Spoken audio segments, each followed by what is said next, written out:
नमस्कार सभी साथियों को स्वागत करता हूं सभी का इस YouTube चैनल पर जिसका नाम है स्टडी विद पीएन लोधा। साथियों, राजस्थान जीके भूगोल की क्लास नंबर 10 लेकर आया हूं। इसके पहले 9 क्लासें मैंने आरबीएससी और एनसीईआरटी की किताबों से आपको भूगोल की पढ़ा दी है। साथियों, कक्षा 6 से लेकर के 10वीं तक की किताबें हम पढ़ रहे हैं राजस्थान की। देखिए, राजस्थान जीके की एनसीईआरटी और आरबीएससी में से। तो यहाँ पर आज का जो हमारा टॉपिक है वो है ग्रामीण व शहरी प्रशासन। यहाँ पर हम पंचायती राज वगैरह और जो शहर में जो निकाय होते हैं उनके बारे में अध्ययन करने वाले हैं, जो कि रीट पात्रता परीक्षा 2022 के लिए और उसके बाद में जो मुख्य परीक्षा होगी 3rd ग्रेड की उसके लिए। फर्स्ट ग्रेड, सेकंड ग्रेड भर्ती, एलडीसी, पुलिस, पटवार इत्यादि सभी के लिए बेहद ही उपयोगी ये क्लासें चल रही है आपके। तो चलिए वीडियो को शुरू करते हैं और वीडियो के अंत में आपको जो पढ़ाया जाएगा उसी में से 25 वस्तुनिष्ठ भी प्रश्न देखने को मिल जाएंगे। तो चलिए शुरू करते हैं इस वीडियो। तो साथियों, राजस्थान जीके की क्लास नंबर 10 है। इन सभी क्लासों की अगर आप पीडीएफ प्राप्त करना चाहते हो तो एक टेलीग्राम चैनल मैंने बना रखा है स्टडी विद पीएन लोधा के नाम से ही। गूगल पे जाकर के सर्च कर लेना study with PN Lodha Telegram channel. वहां से आप इनकी निःशुल्क पीडीएफ भी प्राप्त कर सकते हो। एनसीईआरटी प्लस आरबीएससी की क्लास 6 से 10वीं तक की जो बुक है, इन प्रमाणिक पुस्तकों से हम राजस्थान जीके पढ़ रहे हैं, जो कि रीट पात्रता परीक्षा 2022 या रीट या 3rd ग्रेड की मुख्य परीक्षा, साथ ही फर्स्ट ग्रेड की, सेकंड ग्रेड की, राजस्थान पुलिस की, एलडीसी की इत्यादि सभी के लिए बेहद ही उपयोगी है। साथियों, आज का हमारा टॉपिक है ग्रामीण व शहरी प्रशासन। तो ग्रामीण और शहरी प्रशासन के बारे में हम पढ़ने वाले हैं।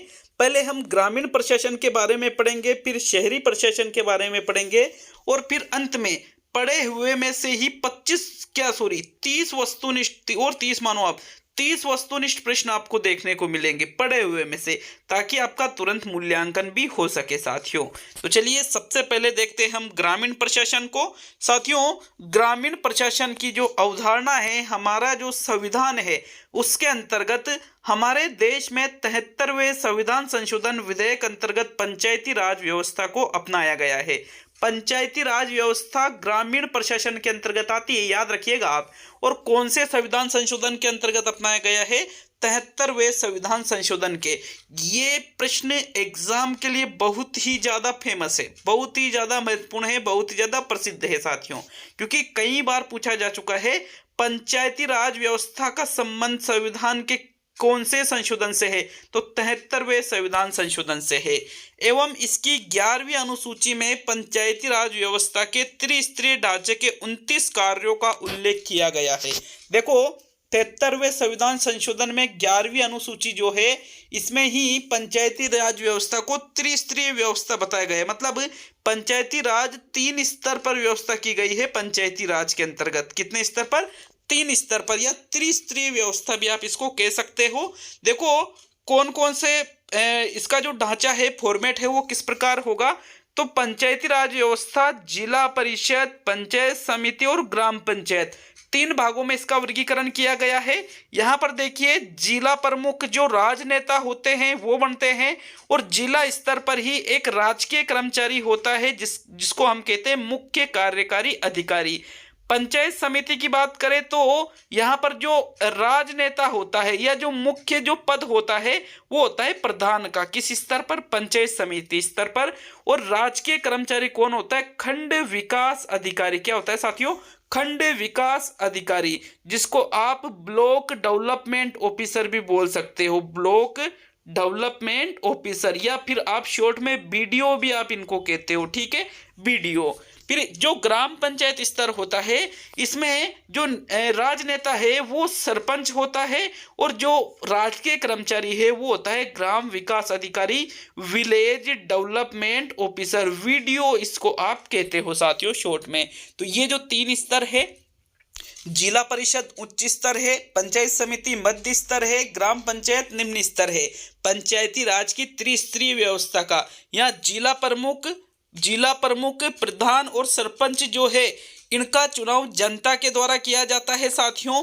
प्रत्यक्ष या अप्रत्यक्ष रूप से, ठीक है। और जो मुख्य कार्यकारी अधिकारी, खंड विकास अधिकारी, ग्राम विकास अधिकारी है, ये राजकीय कर्मचारी होते हैं, मतलब सरकारी सेवा में ये होते हैं। तो चलिए एक एक को अच्छी तरह से पढ़ने वाले हैं हम। तो यहाँ पर देखिएगा, सबसे पहले हम पढ़ेंगे ग्राम पंचायत के बारे में। ग्राम पंचायत का नाम सभी ने सुन रखा होगा, और जो गांव वाले हैं वो तो ग्राम पंचायत के बारे में अच्छी तरह से जानते हैं। बाकी जो शहर वाले हैं, जो नगर पालिका, नगर परिषद, नगर निगम में जो निवास करते हैं, उनको हो सकता है ग्राम पंचायत के बारे में थोड़ा कम नॉलेज हो, और अगर पढ़ रखा है तो फिर अच्छा खासा नॉलेज आपको होगा साथियों। तो चलिए ग्राम पंचायत के बारे में विस्तार पूर्वक अध्ययन करेंगे।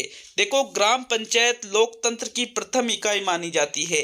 तो एक प्रश्न तो ये भी बन सकता है आपके कि लोकतंत्र की प्रथम इकाई त्रिस्तरीय व्यवस्था में किसे माना जाता है? ग्राम पंचायत को। ये सबसे निम्न स्तर पे होती है, मतलब सबसे निचले स्तर पर होती है साथियों। ग्राम पंचायत का निर्माण किससे होता है? वार्ड पंचों से, उप सरपंच से और सरपंच से ग्राम पंचायत का निर्माण होता है। मतलब ग्राम पंचायत में देखो, एक ग्राम पंचायत में एक सरपंच होता है, एक ग्राम पंचायत में एक उप सरपंच होता है, और एक ग्राम पंचायत में जितने वार्ड होते हैं उतने ही वार्ड पंच भी होते हैं। तो इनसे मिलकर ही ग्राम पंचायत का निर्माण या गठन किया जाता है। पंचायती राज व्यवस्था की यह न्यूनतम इकाई है, या निम्नतम इकाई भी आप इसको कह सकते हो, सबसे निचले स्तर पर। साथियों, पंचायती राज व्यवस्था के अंतर्गत इनका चुनाव राज्य चुनाव आयोग द्वारा संपन्न किया जाता है। किनका चुनाव? यहाँ पर ये जो वार्ड पंच है, उप सरपंच है, सरपंच है, इनका चुनाव वोट तो कौन देगा? उस ग्राम पंचायत के मतदाता। लेकिन वो वोटिंग का कार्य जो करता है वो कौन है? राज्य चुनाव आयोग। संबंधित राज्य का जो चुनाव आयोग है उसके द्वारा ही इनका चुनाव किया जाता है। ग्राम पंचायत का कार्यकाल 5 वर्ष का होता है, मतलब प्रत्येक 5 वर्ष में ग्राम पंचायत का पुनर्निर्माण होता है या पुनर्गठन होता है। तो देखो, 5 वर्ष का तो इसका कार्यकाल होता है, लेकिन ग्राम पंचायत का जो प्रमुख होता है, ग्राम पंचायत का प्रमुख कौन होता है? सरपंच होता है, को अविश्वास प्रस्ताव द्वारा निर्धारित समय से पूर्व भी हटाया जा सकता है। जैसे मान लीजिए 2 वर्ष तक तो आप उसको नहीं हटा सकते, अविश्वास प्रस्ताव 2 वर्ष तक नहीं लग सकता, लेकिन 2 वर्ष के बाद में साथियों जो उसके जो वार्ड पंच होते हैं उनके द्वारा यहाँ पर सरपंच पर अविश्वास प्रस्ताव पारित करके उसको अपने पद से भी हटाया जा सकता है। मतलब ये जरूरी नहीं है कि कोई सरपंच बन जाता है तो वो पूरे 5 वर्ष ही वहाँ पर राज करेगा, ऐसा कुछ नहीं है साथियों। इनको आप 2 वर्ष बाद अविश्वास प्रस्ताव से भी हटा सकते हो, ऐसा रूल है। जो देखो, ग्राम पंचायत का मुखिया सरपंच होता है, जबकि इसका जो राजकीय कर्मचारी है वो होता है ग्राम विकास अधिकारी, वीडीओ कहते हो आप जिसको विलेज डेवलपमेंट ऑफिसर। तो साथियों देखो, एक प्रश्न पूछा जाता है कि ग्राम पंचायत का प्रमुख या ग्राम पंचायत का मुखिया कौन होता है? तो आपका सीधा सा उत्तर होगा सरपंच होता है। और ग्राम पंचायत स्तर पर राजकीय कर्मचारी में किसकी नियुक्ति की जाती है? तो ग्राम विकास अधिकारी की या वीडीओ की नियुक्ति की जाती है साथियों। नोट करके लिखा है, ग्राम पंचायत की प्रत्येक माह में कम से कम 2 बैठकें आवश्यक होती है। मतलब 1 महीने में 2 बैठकें होगी, तो 12 महीने में कितनी बैठकें होगी? 24 बैठकें होंगी साथियों। बैठक के किस लिए आयोजित की जाती है? ताकि जो ग्राम पंचायत के अधीनस्थ जो जो गांव आते हैं उनका विकास किया जा सके। अब हम देख लेते हैं कि ग्राम पंचायत कौन कौन से कार्य करती है। तो देखो, जन्म, मृत्यु एवं विवाह का पंजीकरण, ये सबसे इंपॉर्टेंट है। देखो, ग्राम स्तर पर या ग्रामीण स्तर पर जन्म मृत्यु का जो पंजीकरण है और जन्म मृत्यु का जो प्रमाण पत्र भी आप इसको कह सकते हो। विवाह का पंजीकरण है, मतलब मैरिज सर्टिफिकेट, ठीक है, विवाह प्रमाण पत्र। तो साथियों ये कार्य ग्राम पंचायत के द्वारा किया जाता है कि संबंधित ग्राम पंचायत में किसी बच्चे का जन्म हुआ तो उसका रिकॉर्ड रहेगा, किसी व्यक्ति की मृत्यु हुई तो उसका रिकॉर्ड रहेगा, विवाह हुआ किसी का तो उसका रिकॉर्ड भी ग्राम पंचायत के द्वारा रखा जाता है। दूसरा कार्य है चरागाह एवं वनों का विकास भी इन्हीं के द्वारा किया जाता है। वहाँ की जो अधीनस्थ जो भूमि है, सरकारी भूमि है, चरागाह और वनों का विकास भी ग्राम पंचायत करती है। तीसरा कार्य है आपदाओं एवं महामारी के समय जिला प्रशासन से समन्वय का कार्य भी ग्राम पंचायत द्वारा किया जाता है। मान लीजिए कि आपदा आ गई या महामारी आई है, जैसे अभी कोरोना आया था, तो इसमें भी ग्राम पंचायत के द्वारा जो जिला प्रशासन है उनमें समन्वय स्थापित किया गया। ग्रामीण सड़कों का रखरखाव, जो ग्राम पंचायत से संबंधित जो सड़कें हैं उनका रखरखाव का कार्य भी ग्राम पंचायत करती है। स्वच्छता एवं पेयजल की व्यवस्था, कि भाई ग्राम पंचायत में स्वच्छता बनी रहे और ग्राम पंचायत में जो ग्रामीण रहते हैं उनके पेयजल की व्यवस्था भी ग्राम पंचायत के द्वारा ही की जाती है। मार्ग में प्रकाश व्यवस्था, सड़कें वगैरह पर, ठीक है, जैसे एक स्थान से दूसरे स्थान पर, एक गांव से दूसरे गांव में जा रहे तो वहाँ जो मार्ग है उसमें प्रकाश व्यवस्था का कार्य भी ग्राम पंचायत के द्वारा किया जाता है। मनरेगा कार्यक्रम का क्रियान्वयन व आवेदकों को रोजगार उपलब्ध करना, ये कार्य भी ग्राम पंचायत ही करती है साथियों। जैसे जॉब कार्ड वगैरह बनाए जाते हैं ना, वो चीजें। स्थानीय भौतिक संसाधनों का विकास और उनका समुचित उपयोग, की स्थानीय रूप से जो भौतिक संसाधन उपलब्ध है उनका और ज्यादा विकास किया जाए और उनका सही तरीके से उपयोग किया जाए। तो ये कुछ कार्य यहाँ पर ग्राम पंचायत के दे रखे हैं। अब हम बात करेंगे पंचायत समिति की। तो ग्राम पंचायत में तो क्या 2-5 गांव होते हैं, आप यूं मान लीजिए 2-5 या 5-7 गांवों से मिलकर के एक ग्राम पंचायत का निर्माण होता है। और उसका प्रमुख कौन होता है, मुखिया कौन होता है, सरपंच। राजकीय कर्मचारी कौन होता है, ग्राम विकास अधिकारी। कितने वर्ष कार्यकाल होता है, 5 वर्ष कार्यकाल होता है। अब बात करेंगे पंचायत समिति की दूसरे नंबर पे। तो साथियों, पंचायत समिति ग्राम पंचायत व जिला परिषद को जोड़ने वाली महत्वपूर्ण कड़ी है, क्योंकि ग्राम पंचायत निम्नतम स्तर पर है, जिला परिषद उच्च स्तर पर है, मध्य स्तर पर कौन है, पंचायत समिति। तो दोनों को जोड़ने का कार्य कौन करती है, पंचायत समिति करती है। पंचायती राज व्यवस्था की ये मध्य इकाई भी कहलाती है। मध्य मतलब बीच की इकाई। प्रत्येक राज्य के जिलों को विकास की दृष्टि से कुछ छोटे खंडों में विभाजित किया जाता है। इन विकास खंडों पर ही पंचायत समिति का गठन किया जाता है। तो देखिएगा, पंचायत समिति मतलब ग्राम पंचायत से बड़ा स्वरूप होता है। जैसे मान लीजिए 10-20 ग्राम पंचायतों को मिलाकर के एक पंचायत समिति का निर्माण कर लिया। जैसे मान लीजिए 20 ग्राम पंचायत या 30 ग्राम पंचायतों को मिला करके एक पंचायत समिति बना ली। तो मतलब पंचायत समिति बड़ी होती है किससे, ग्राम पंचायत से। अब छोटे छोटे टुकड़ों में जिले को अलग अलग भागों में बांट करके और पंचायत समिति की स्थापना कर दी जाती है। साथियों, आगे हम बात करें तो जो पंचायत समिति का जो मुखिया होता है वो होता है प्रधान। क्या कौन होता है, प्रधान होता है। जबकि ग्राम पंचायत का मुखिया कौन होता है, सरपंच। जैसे सरपंच का चुनाव किया जाता है साथियों और वो मुखिया होता है, तो यहाँ पर भी प्रधान का चुनाव किया जाता है। लेकिन सरपंच का तो डायरेक्ट जो मतदाता है वो वोट देते हैं, लेकिन जो प्रधान की बात की जाए, प्रधान को डायरेक्टली, पंचायत समिति का जो मुखिया होता है प्रधान, इसको डायरेक्टली वोटिंग नहीं की जाती है। उसके बारे में हम देखेंगे कि किस प्रकार इनका चुनाव किया जाता है। देखो, राजकीय कर्मचारी पंचायत समिति स्तर पर होता है बीडीओ, खंड विकास अधिकारी या ब्लॉक डेवलपमेंट ऑफिसर। खंड विकास अधिकारी राजकीय कर्मचारी होता है, जबकि मुखिया कौन होता है, प्रधान। जबकि ग्राम पंचायत स्तर पर यहाँ कौन था, सरपंच था प्रधान की जगह, और यहाँ पर बीडीओ की जगह क्या था साथियों, वीडीओ था, village development officer, block development officer. इसका कार्यकाल भी 5 वर्ष का ही होता है।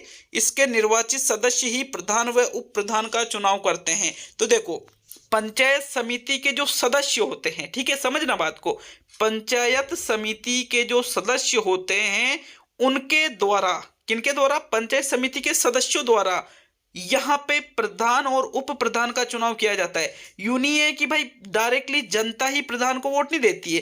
प्रधान का चुनाव किनके द्वारा किया जाता है, निर्वाचित सदस्य जो पंचायत समिति के होते हैं। इसका मतलब यूं है कि जो पंचायत समिति के निर्वाचित सदस्य होते हैं, पहले जनता या मतदाता जो है उनको वोटिंग करते हैं, और फिर वो जो निर्वाचित सदस्य है अपन उनमें से ही किसी को प्रधान और उप प्रधान बना दिया जाता है।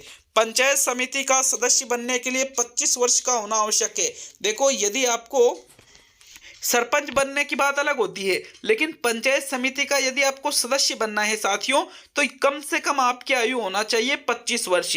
पंचायत समिति के अंतर्गत आने लिखा था ये ना, आने वाली ग्राम पंचायतों के सरपंच इसके पदेन सदस्य होते हैं। तो जैसे मान लीजिए कि भाई एक पंचायत समिति में 10 ग्राम पंचायत है, तो 10 ग्राम पंचायतों के जो सरपंच है वो पंचायत समिति के क्या होते हैं, पदेन सदस्य होते हैं साथियों। क्या होते हैं, पदेन सदस्य। ये पंचायत समिति के बारे में और ज्यादा जानेंगे। अब हम पंचायत समिति के कार्यों के बारे में देख लेते हैं कि कौन कौन से कार्य पंचायत समिति के द्वारा मुख्य रूप से किए जाते हैं। तो पंचायतों के कार्यों की समीक्षा व पर्यवेक्षण का कार्य पंचायत समिति करती है। पंचायतों के मतलब ग्राम पंचायतों की बात की जा रही है। जैसे मान लीजिए कि भाई एक पंचायत समिति के अंतर्गत 10 ग्राम पंचायत आती है। अब इन 10 ग्राम पंचायतों का जो कार्य है उनकी देखरेख किसके द्वारा की जाएगी?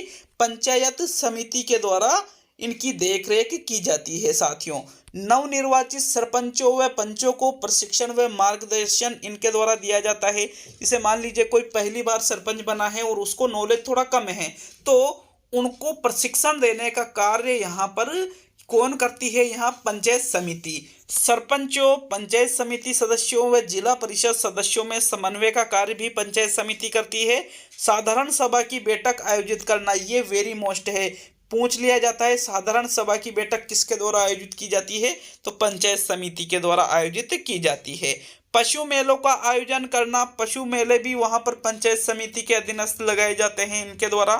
पंचायत समिति की बैठकों व स्थानीय समितियों के द्वारा लिए गए निर्णय की अनुपालना का नियंत्रण रजिस्टर रखना। जैसे पंचायत समिति में जो बैठकें हो रही है, भाई पंचायत समिति के कार्य देख रहे हैं, तो और उसके अलावा स्थानीय समितियों की जो बैठकें हो रही है उनके द्वारा जो निर्णय लिए जा रहे हैं पंचायत समिति के संदर्भ में, उसके लिए एक रजिस्टर भी रखा जाता है जिसमें इन निर्णयों को लिखा जाता है। साथियों, कार्यस्थल एवं पंचायत मुख्यालय पर वास्तविक व्यय को दर्शाने वाले बोर्ड लगवाना।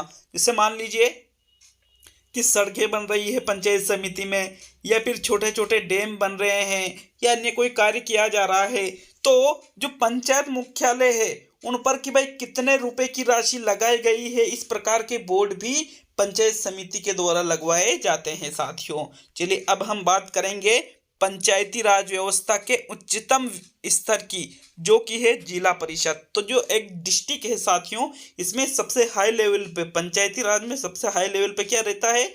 जिला परिषद रहता है।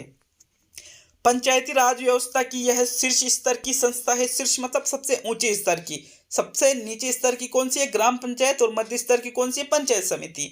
यह जिला स्तर पर विकास की योजना बनाती है, क्योंकि जिला स्तर पर यह कार्य करती है। साथियों, प्रत्येक जिले में कुछ ग्राम पंचायतों को मिलाकर एक वार्ड बनाया जाता है। इस तरह गठित प्रत्येक वार्ड से एक सदस्य का निर्वाचन या चुनाव उस वार्ड के मतदाताओं के द्वारा किया जाता है। यह सदस्य जिला परिषद के सदस्य कहलाते हैं। देखो, जिला परिषद के सदस्य कैसे बनते हैं? जैसे मान लीजिए एक जिला है, उसमें 5 पंचायत समितियां हैं। कितनी पंचायत समितियां हैं? 5। और लगभग 70-80 ग्राम पंचायत उसमें है। मतलब एक नॉर्मली अपन मान के चलते हैं, तो ये 70-80 जो ग्राम पंचायतें हैं, इनको 15 भागों में डिवाइड कर लिया। कितने भागों में? 15 भागों में। प्रत्येक भाग के अंतर्गत 5 ग्राम पंचायत रख दी। कितनी कितनी ग्राम पंचायतें? 5-5 ग्राम पंचायतें रख दी। और उन पर एक सदस्य चुनाव लड़ता है। ठीक है, जो उस सीट पर जीतता है तो उन 5 ग्राम पंचायतों को एक वार्ड बना दिया जाता है, और उसको जो जीतता है, ठीक है, उसमें जो विजय रहता है वो जिला परिषद का सदस्य बन जाता है। यहीं पर यही तो लिखा कि प्रत्येक जिले में कुछ ग्राम पंचायतें मिला करके एक वार्ड बनाया जाता है, कि 5-5 ग्राम पंचायतें मिला करके एक वार्ड बना दिया, और उस वार्ड से एक सदस्य का चुनाव किया जाता है। और वो चुनाव डायरेक्टली मतदाता देते हैं, किसी अप्रत्यक्ष रूप से नहीं, डायरेक्टली उसको ही चुनाव वोट देते हैं, और वो जीत जाता है तो जिला परिषद का सदस्य बन जाता है। साथियों, नोट करके लिखा है, जिला परिषद के निर्वाचित सदस्यों के अलावा, मतलब लगभग मानो कि 20 वार्ड बनाए गए अलग अलग ग्राम पंचायतों को जोड़कर, तो 20 सदस्य तो ये हो गए। इसके अलावा जिले की पंचायत समितियों के प्रधान, जैसे मान ले उस जिले में कि भाई 5 पंचायत समिति थी, तो 5 प्रधान, तो 20-5 सदस्य हो गए। जिले में निर्वाचित विधानसभा सदस्य जैसे मान लो कि 4 है, तो 4 वो हो गए। वहां पर जो लोकसभा की सीट है, जैसे लोकसभा की तो एक ही रहेगी नॉर्मल, तो एक वो। जो राज्यसभा की सीट है, एक आध वो मान लो अगर है तो। ये सभी जिला परिषद के सदस्य होते हैं। जिले में निर्वाचित लोकसभा, राज्यसभा, विधानसभा के जो सदस्य होते हैं, ये भी जिला परिषद के भी सदस्य होते हैं। भाई एक तो डायरेक्टली जिनका, जैसे मान लीजिए, मैंने वापिस बताता हूँ आपको कि एक जिले में 5 पंचायत समितियां हैं और 75 ग्राम पंचायतें हैं। जिला परिषद का गठन किस प्रकार से किया जाता है कि इन 75 जो ग्राम पंचायतें हैं, इनको 5-5 ग्राम पंचायतों में इकट्ठा कर दिया, और प्रत्येक पे चुनाव हुआ, तो इस पे जो जीता इन 5 ग्राम पंचायतों में डायरेक्टली वोटिंग की जाएगी, तो वो जिला परिषद का सदस्य बन गया। मतलब 15 जिला परिषद के सदस्य बन गए। 5 जो पंचायत समितियां के जो प्रधान है वो भी इसके सदस्य होते हैं। इसके अलावा जो वहाँ के जो विधानसभा सदस्य है, मतलब जो एमएलए वगैरह जो होते हैं, जैसे मान लो 4 सीटें एमएलए की है तो वो भी जिला परिषद के सदस्य है, 1 सीट लोकसभा की है तो वो भी है, 1 सीट राज्यसभा की है, तो ये सभी ही जिला परिषद के सदस्य होते हैं। जिला परिषद के निर्वाचित सदस्य मिलकर जिला प्रमुख व उप जिला प्रमुख का चुनाव करते हैं। इसका मतलब यह है कि जिला प्रमुख सबसे हाईएस्ट लेवल में है पंचायती राज में, ग्रामीण स्तर पर, ठीक है, ग्रामीण स्तर पर जो चुनाव वगैरह होते हैं उनमें। देखो, राजकीय कर्मचारी कौन होता है यहाँ पर जिला स्तर पर? मुख्य कार्यकारी अधिकारी। जबकि यहाँ पर जो राजनेता होता है, जो अध्यक्ष होता है, जो मुखिया होता है, वो कहलाता है जिला प्रमुख। जिला परिषद का मुखिया को जिला प्रमुख के नाम से जानते हैं और जिला स्तर पर मुख्य कार्यकारी अधिकारी की नियुक्ति की जाती है गवर्नमेंट के द्वारा। जिले में समस्त विकास कार्यों का उत्तरदायित्व जिला परिषद का ही होता है। जिला परिषद के द्वारा ही जिले में विकास से संबंधित कार्य किए जाते हैं। अब चलो कार्य देख लेते हैं जिला प्रमुख के कौन कौन से कार्य है। तो एक सेकंड रुकना थोड़ा सा। पंचायती समितियों व पंचायतों की निधियों का अंतरण करना। निधियां मतलब जैसे अलग अलग हेड होते हैं जिनमें पैसे डाले जाते हैं, तो वो कार्य जिला परिषद करता है। प्राथमिक शिक्षा की गुणवत्ता सुनिश्चित करना। प्राथमिक शिक्षा कि भाई अच्छे लेवल की शिक्षा किस प्रकार मिलेगी, गुणवत्तापूर्ण शिक्षा कैसे मिलेगी, ये चीजें भी जिला परिषद निर्धारित करता है। ग्रामीण स्वच्छता एवं ग्रामीण आवासन कार्यक्रम चलाना। उस जिले से में जो जो गांव है उनके लिए स्वच्छता के लिए, आवासन मतलब निवास के लिए कार्यक्रम इनके द्वारा चलाए जाते हैं। स्थानीय आवश्यकताओं और स्रोतों के अनुसार पंचायत समितियों की क्षेत्रीय योजनाओं को समेकित कर जिले के लिए अंतिम योजना तैयार करना। तो इस प्रकार से कुछ कार्य जिला परिषद के द्वारा किए जाते हैं साथियों। अब हम विशेष भी मैंने लिख रखा है। देखो, हमने 3 चीजें पढ़ी। एक तो ग्राम पंचायत के बारे में हमने पढ़ा, एक पंचायत समिति के बारे में हमने पढ़ा, पंचायत समिति के बारे में, और एक जिला परिषद के बारे में हमने पढ़ा। लेकिन 1-2 चीजें और होती है, जैसे एक ग्राम सभा और ग्राम न्यायालय। ग्राम सभा और ग्राम न्यायालय में से भी प्रश्न पूछा जाता है, तो ग्राम सभा और ग्राम न्यायालय के बारे में भी पढ़ लेते हैं। इसके बाद शहरी शासन के बारे में पढ़ेंगे साथियों, ठीक है। शहरी शासन तो थोड़ा कम ही है, 1-8 पेज में ही पूरा हो जाएगा वो तो देखो, सबसे पढ़ लेते हैं ग्राम सभा। तो ग्राम सभा क्या होती है? ग्राम सभा पंचायती राज की आधारभूत संस्था मानी जाती है साथियों। ग्राम सभा का क्षेत्र एक राजस्व ग्राम होता है। राजस्व ग्राम मतलब जो राज्य सरकार के द्वारा जो गांव चिन्हित किए जाते हैं वो होता है राजस्व ग्राम। तो ग्राम सभा प्रत्येक गांव में, मतलब प्रत्येक जो ग्राम पंचायत होती है, राजस्व ग्राम मतलब आप ग्राम पंचायत कह सकते हो, जो प्रत्येक ग्राम पंचायत होती है उसमें एक ग्राम सभा होती है, और उस ग्राम पंचायत का जो क्षेत्र है वो ही ग्राम सभा का क्षेत्र होता है। सामान्यतः प्रत्येक ग्राम पंचायत की अपनी एक ग्राम सभा होती है। प्रत्येक ग्राम पंचायत की, एक जिले में अगर 100 ग्राम पंचायतें हैं तो उसकी 100 ग्राम सभा मान सकते हो आप। प्रत्येक ग्राम पंचायत में एक ग्राम सभा रहेगी। इसके जो सदस्य है, ग्राम सभा के सदस्य कौन होते हैं? राजस्व ग्राम में रहने वाले सभी मतदाता, मतलब उस ग्राम पंचायत में जितने भी मतदाता रहेंगे, जो वोट डालते हैं, जिनका मतदाता सूची में नाम है, वो सभी उसके सदस्य होते हैं। किसके? ग्राम सभा के सदस्य होते हैं साथियों। सभी मतलब जो सिर्फ वोट डालते हैं, ऐसा नहीं है कि जो वोट नहीं डाल रहे, जिनका मतदाता सूची में नाम नहीं है, वो ग्राम सभा के सदस्य नहीं होते। जैसे एक मान लो कि भाई ग्राम पंचायत में 1000 वोट है, इसमें से 1000 तो वोट है, लेकिन इसकी जनसंख्या कितनी है? 1500 है। तो 1500 सदस्य नहीं है उस ग्राम सभा के, 1000 सदस्य है, क्योंकि जो वोट डालेंगे, जिनका मतदाता सूची में नाम रहेगा संबंधित ग्राम पंचायत में, वही ग्राम सभा का सदस्य बनता है। देखो, इसकी जो बैठक की बात करें तो सामान्यतः हर 3 महीने में ग्राम सभा की एक बैठक बुलाई जानी आवश्यक है। मतलब 1 साल में कम से कम 4 बैठकें ग्राम सभा की आयोजित की जाती है। इसके अलावा जो ग्राम पंचायत के जो सदस्य होते हैं, ग्राम पंचायत के, ग्राम सभा के नहीं, ग्राम पंचायत के, जैसे सरपंच, उप सरपंच, वार्ड पंच, ये चाहे तो बीच में भी ग्राम सभा का गठन कर सकते हैं। आमतौर पर यह देखा जाता है कि एक तो 26 जनवरी को ग्राम सभा का आयोजन किया जाता है, फिर 1 मई को ग्राम सभा का आयोजन किया जाता है, 15 अगस्त को ग्राम सभा का आयोजन किया जाता है, और 2 अक्टूबर को ग्राम सभा का आयोजन किया जाता है। नॉर्मली ऐसा होता है, लेकिन कई बार अलग अलग तिथियों पे भी कर लेते हैं। ऐसा नहीं है कि इन पे आयोजन करें। देखो अब हम बात करेंगे ग्राम न्यायालय की। तो ग्राम सभा की हर 3 महीने में एक बैठक होती है। ग्राम सभा मतलब प्रत्येक ग्राम पंचायत में एक ग्राम सभा होती है। और इसके अलावा हमने क्या देखा कि उसके जो मतदाता है ग्राम पंचायत के, वो सभी ग्राम सभा के सदस्य होते हैं। तो ग्राम न्यायालय के बारे में बात करेंगे। ग्राम न्यायालय एक्ट 2008 के तहत ग्राम न्यायालयों की स्थापना की गई। राज्य में भी पहला ग्राम न्यायालय जयपुर जिले के बस्सी में खोला गया था।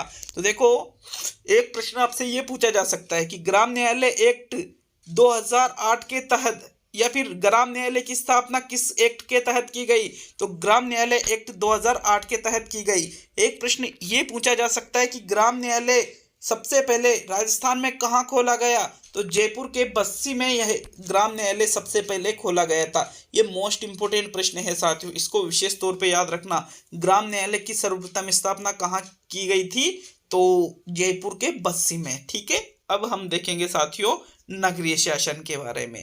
तो चलिए नगरीय शासन देख लेते हैं। देखो ग्रामीण व्यवस्था देखिए अभी हम पढ़ने। अब नगरीय स्वशासन मतलब जो बड़े बड़े शहर होते हैं या थोड़े बड़े या फिर ज्यादा बड़े नहीं लेकिन सिटी है, तो साथियों इनको 3 भागों में बांटा जाता है। शहरी शासन के कितने रूप होते हैं? 3 रूप होते हैं। डायरेक्टली प्रश्न पूछा जा सकता है इनमें से कौन सा नगरीय या शहरी शासन में नहीं आता है।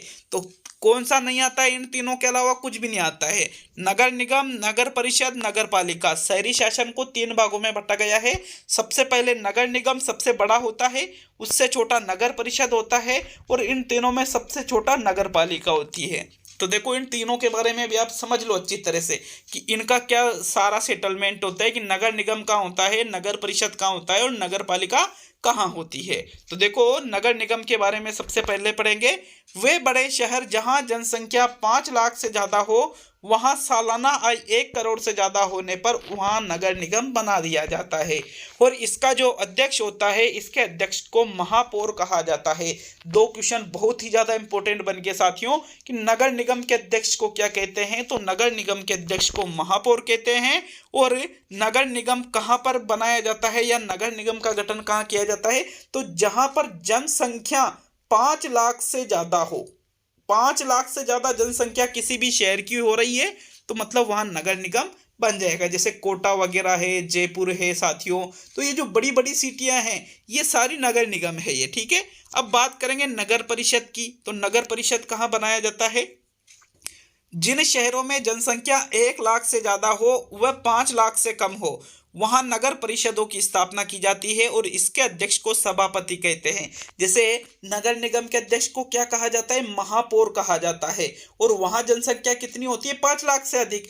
नगर परिषद के अध्यक्ष को सभापति कहते हैं। और यहाँ जनसंख्या 1 लाख से तो ज्यादा होती है लेकिन 5 लाख से कम, मतलब 1 लाख से ज्यादा 5 लाख से कम, इनके बीच में रहेगी जनसंख्या, तो वहां नगर परिषद की स्थापना की जाती है साथियों। जबकि 5 लाख से ज्यादा होते ही फिर वो नगर निगम बन जाएगा। अब हम बात करेंगे सबसे बाद में नगर पालिका की।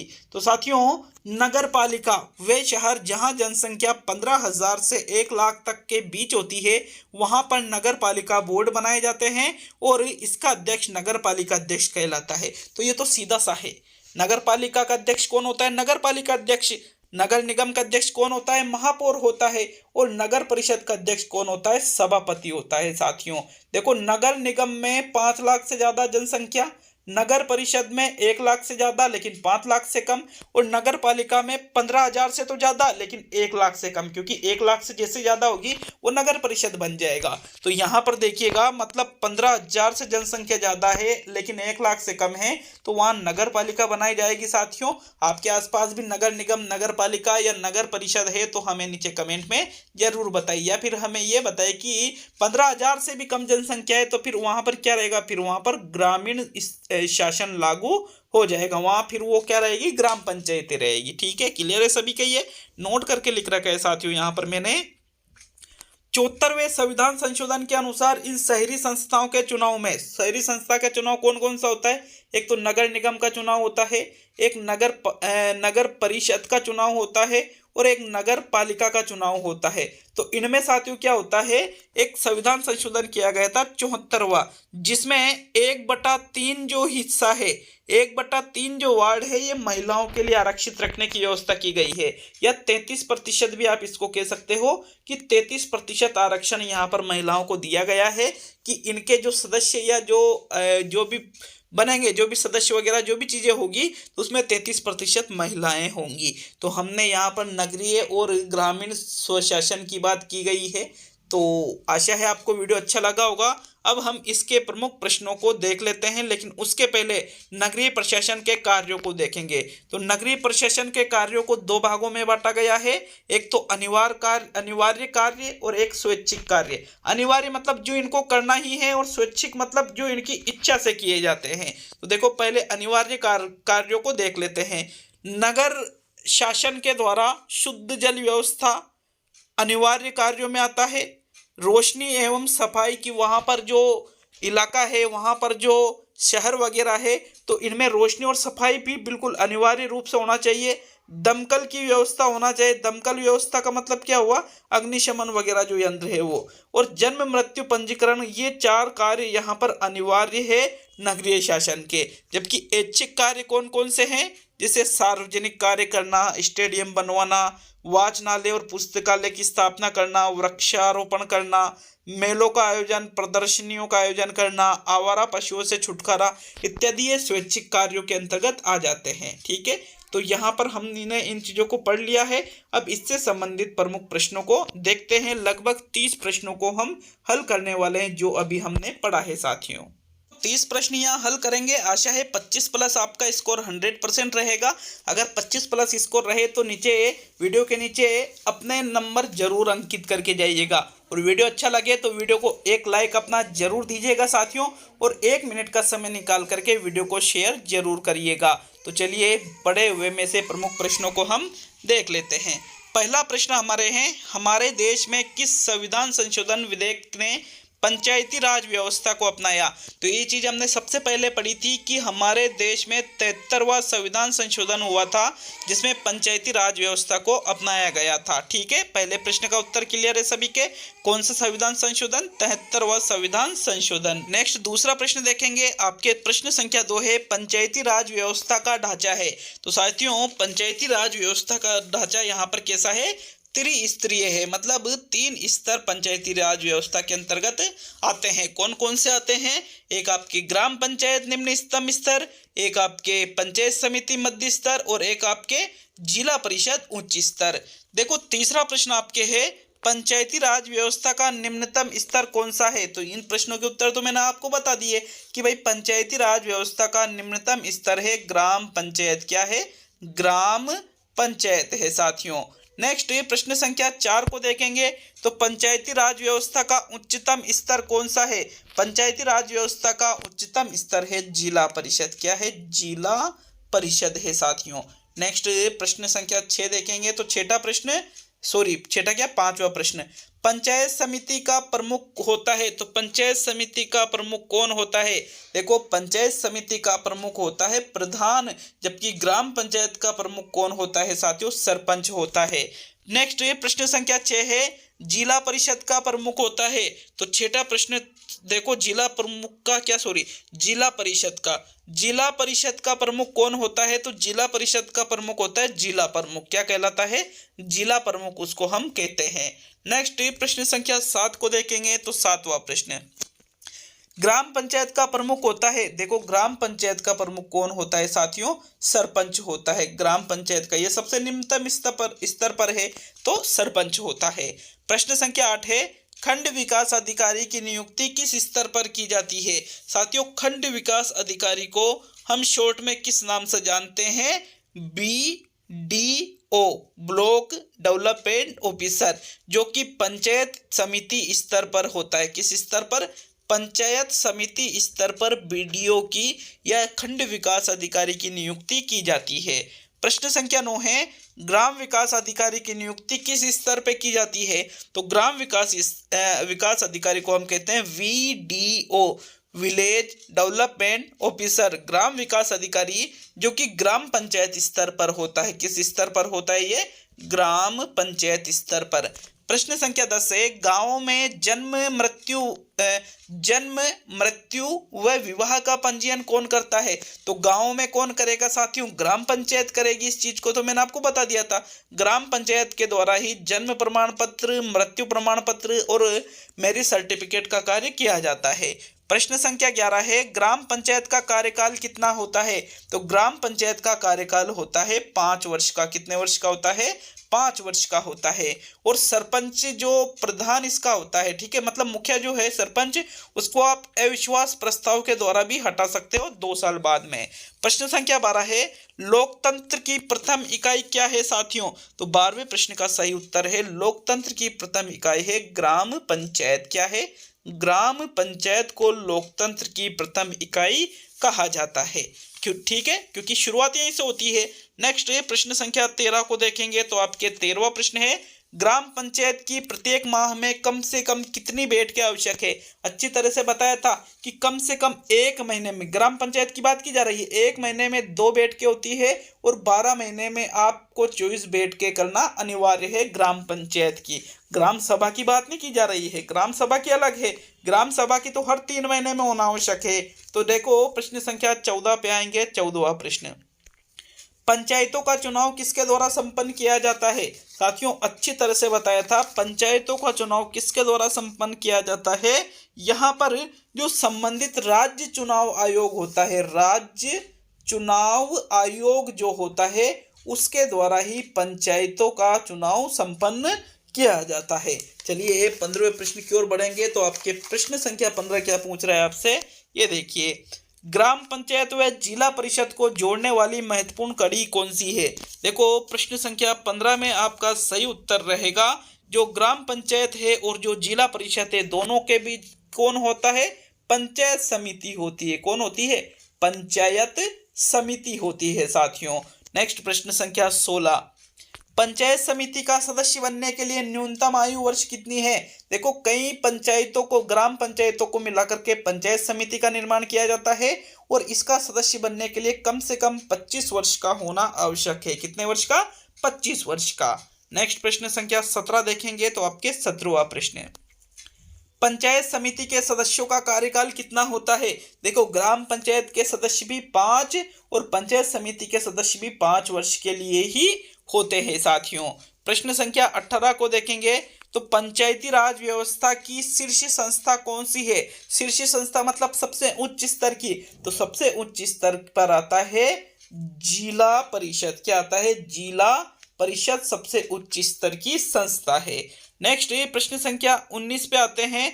देखो 19वां प्रश्न क्या पूछ रहा है आपसे, प्रश्न संख्या 19 ये देखिएगा, जिला स्तर पर विकास की योजना कौन बनाता है? साथियों जिला स्तर पर विकास की योजना जिला परिषद के द्वारा बनाई जाती है। किसके द्वारा? जिला परिषद के द्वारा योजनाएं बनाई जाती है। ठीक है, जिला परिषद आपका सही उत्तर होगा। प्रश्न संख्या 20, पंचायती राज व्यवस्था की आधारभूत संस्था है। साथियों पंचायती राज व्यवस्था की आधारभूत संस्था हमने पढ़ा था ग्राम सभा को। किसको पढ़ा था? ग्राम सभा को पंचायती राज की आधारभूत संस्था माना जाता है। ग्राम पंचायत नहीं, ग्राम सभा, याद रखना दोनों में बहुत अंतर है। तो ग्राम सभा इसका सही उत्तर होगा। क्या होगा? ग्राम सभा। ठीक है, अगर वीडियो अच्छा लग रहा है तो शेयर जरूर कर दिया करो, बहुत मेहनत होती है, आप सोच सकते हो।